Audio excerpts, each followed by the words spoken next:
Praise the lord. ఈరోజు దేవుని వాగ్దానము యోహాను సువార్త 15వ అధ్యాయం 9-10 వచనంలో, తండ్రి నన్ను ఎలాగు ప్రేమించెనో నేనును మిమ్మును అలాగు ప్రేమించితిని.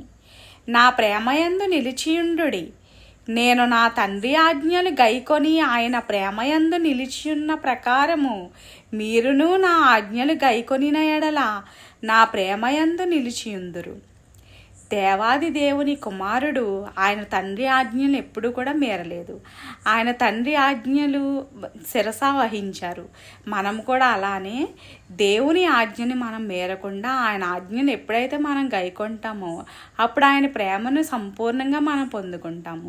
ఈ లోకంలో కూడా చూడండి, మనం తల్లిదండ్రులు మనల్ని ప్రేమిస్తారు, మనం కూడా తల్లిదండ్రులను ప్రేమిస్తాము.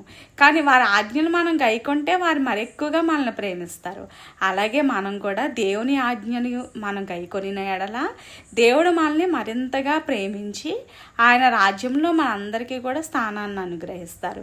మనకు కావాల్సినవి అన్నీ కూడా ఆయన అనుగ్రహిస్తారు.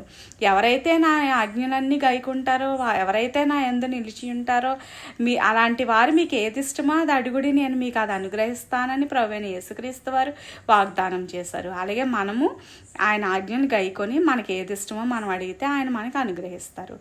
మనము ప్రభువైన యేసుక్రీస్తునందు ఎల్లప్పుడూ కూడా సంతోషించుటకు, ఆయన ఇచ్చే ప్రతిఫలాన్ని మన అందరము కూడా స్వీకరించుటకు దేవుడు మనకు ఎల్లప్పుడూ కూడా ఆయన కృప అనుగ్రహించును గాక. ఆమేన్. హల్లెలూయా.